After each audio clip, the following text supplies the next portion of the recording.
Here are just a few of the public sources that flagged questions surrounding this very same issue. The United Kingdom Serious Fraud Office, Deputy Assistant Secretary of State George Kent, Hunter Biden's former business associate, an ABC White House reporter, Good Morning America, ABC, The Washington Post, The New York Times, Ukrainian law enforcement, and the Obama State Department itself. They all raised this issue. We would prefer not to be talking about this. We would prefer not to be discussing this. But the House managers have placed this squarely at issue, so we must address it. Let's look at the facts. In early 2014, Joe Biden, our Vice President of the United States, led the United States foreign policy in Ukraine. They made, I'll give you one concrete example. I was, not but it just happened to be, that was the assignment I got. I got all the good ones. So I got Ukraine. With the goal of rooting out corruption. According to an annual study published by Transparency International, during this time, Ukraine was one of the most corrupt countries in the entire world. In Ukraine, there's a natural gas company called Burisma. Burisma has been owned by an oligarch named Mykola Zlochevsky. Here's what happened very shortly after Vice President Biden was made U.S. point man for Ukraine. His son, Hunter Biden, ends up on the board of Burisma, working for and paid by the oligarch Zlochevsky. In February 2014, in the wake of anti-corruption uprising by the people of Ukraine, Zlochevsky flees the country, flees Ukraine. Zlochevsky, the oligarch, is well known.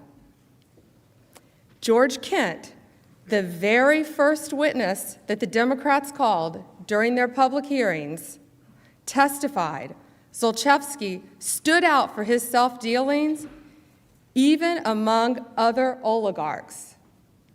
House managers didn't tell you that.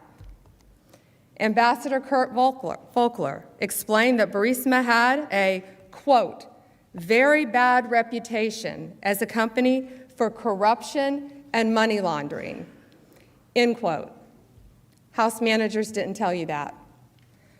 Burisma was so corrupt that George Kent said he intervened to prevent U.S. aid from co-sponsoring an event with Burisma.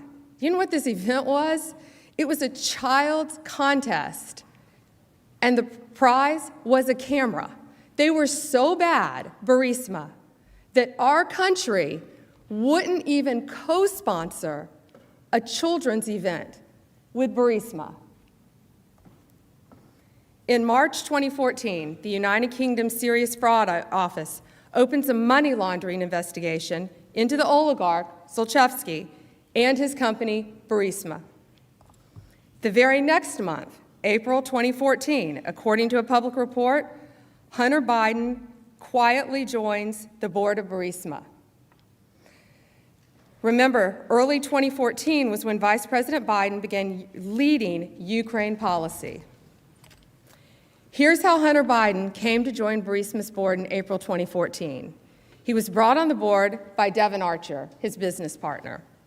Devon Archer was college roommates with Chris Hines, stepson of Secretary of State John Kerry. All three men, Hunter Biden, Devon Archer, and Chris Hines, had all started an investment firm together. Public records show that April 16, 2014, Devon Archer meets with Vice President Biden at the White House. Just 2 days later, on April 18, 2014, is when Hunter Biden quietly joins Burisma, according to public reporting. Remember, this is just 1 month after the United Kingdom Serious Fraud Office opened a money laundering case into Burisma. Hunter Biden joins their board.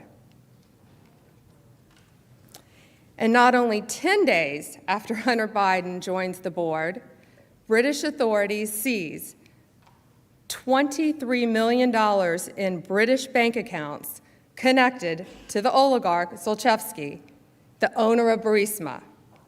Did Hunter Biden leave the board then? No. The British authorities also announced that it had started a criminal investigation into potential money laundering. Did Hunter Biden leave the board? No. What happened was then, only then, did the company choose to announce that Hunter Biden had joined the board after the assets of Burisma and his oligarch owner, Zlochevsky, were frozen and a criminal investigation had begun. I think people at home are thinking, how could that not have crossed your mind? Or you wouldn't have felt just a little bit in your gut, like, maybe this isn't a good idea to go and sit on the board of this Ukrainian company. I said to you, in retrospect, I wish Right, but that my at the judgment. time, you never thought, this might not look right. You know what? I'm a human. And you know what? Did I make a mistake? Well, maybe in the grand scheme of things, yeah. So the mistake was giving your father's political foes ammunition. Yeah. Hunter Biden's decision to join Burisma raised flags almost immediately. One article from May 2014 stated, "The appointment of Joe Biden's son to the board of Ukrainian gas firm Burisma has raised eyebrows the world over." Even an outlet with bias for Democrats pointed out Hunter Biden's activities created a conflict of interest for Joe Biden. The article stated, "The move raises questions about a potential conflict of interest for Joe Biden." Now, even Chris Hines, Hunter Biden's own business partner, had grave concerns. He thought that working with Burisma was unacceptable. This is Chris Hines. He was worried about the corruption, the geopolitical risk, and how bad it would look. So he wisely distances himself from Hunter Biden and Devon Archer's appointments to Burisma.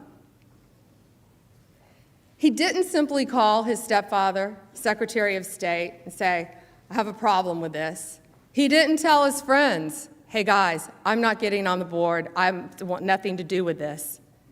He went so far as to send an email to senior State Department officials about this issue. This is Chris Hines.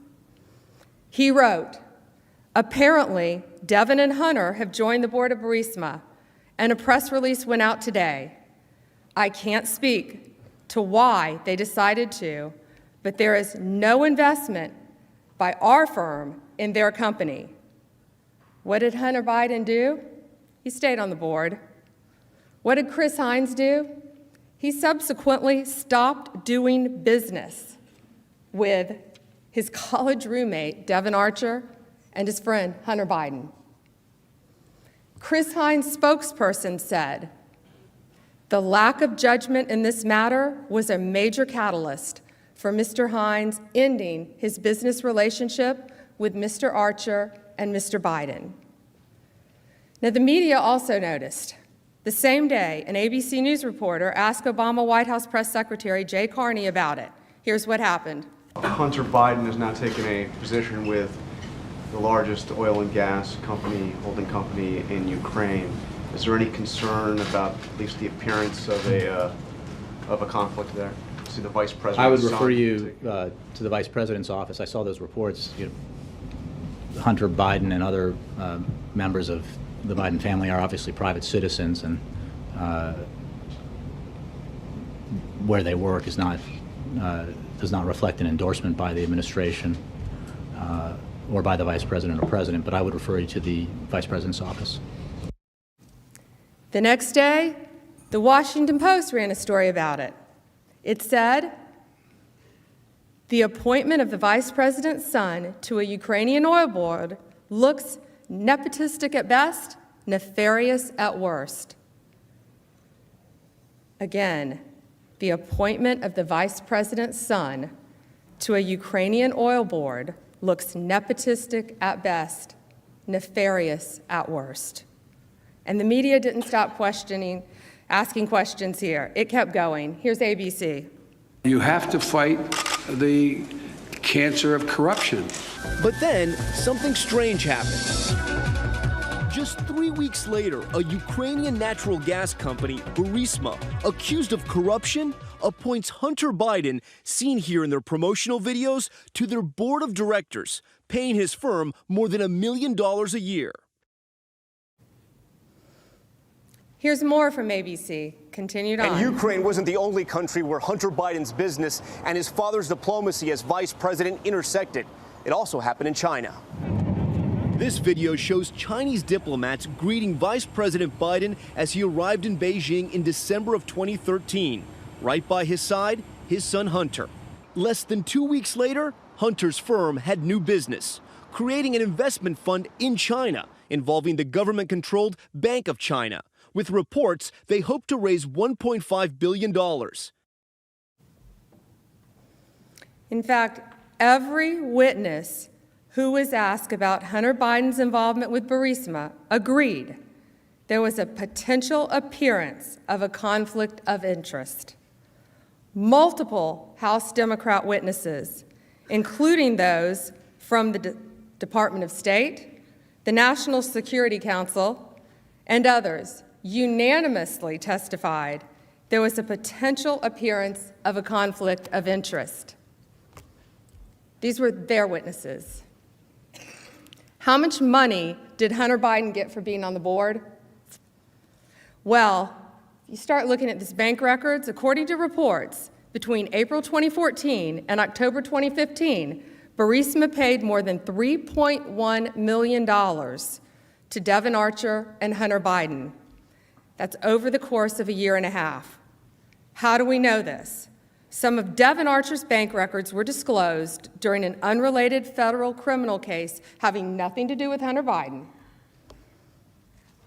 These bank records show 17 months that Burisma wired two payments of $83,333, not just for 1 month, for 2 months, for 3 months, but for 17 months.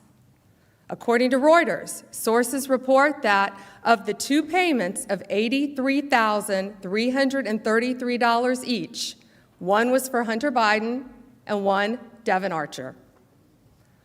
Now, Hunter Biden was paid significantly more than board members for major U.S. Fortune 100 companies, such as Goldman Sachs, Comcast, Citigroup. The typical board member of these Fortune 100 companies, we know they're titans of their industry, they're highly qualified, and as such, they're well compensated. Even so, Hunter Biden was paid significantly more. This is how well he was compensated. So Hunter Biden is paid over $83,000 a month, while the average American family of four during that time, each year, made less than $54,000. And that's according to U.S. Census Bureau during that time. And this is what's been reported about his work on the board. The Washington Post said, quote, "What specific duties Hunter Biden carried out for Burisma are not fully known," end quote. The New Yorker reported, quote, "Once or twice a year, he attended Burisma board meetings and energy forums that took place in Europe," end quote. When speaking with ABC News about his qualifications to be on Burisma's board, Hunter Biden didn't point to any of the usual qualifications of a board member. What were your qualifications to be on the board of Burisma? Well, I was vice chairman of the board of Amtrak for 5 years. I was the chairman of the board of the UN World Food Program. I was a lawyer for Boies Schiller Flexner, one of the most prestigious law firms in the world. Hunter Biden had no experience in natural gas, no experience in the energy sector, no experience with Ukrainian regulatory affairs. As far as we know, he doesn't speak Ukrainian.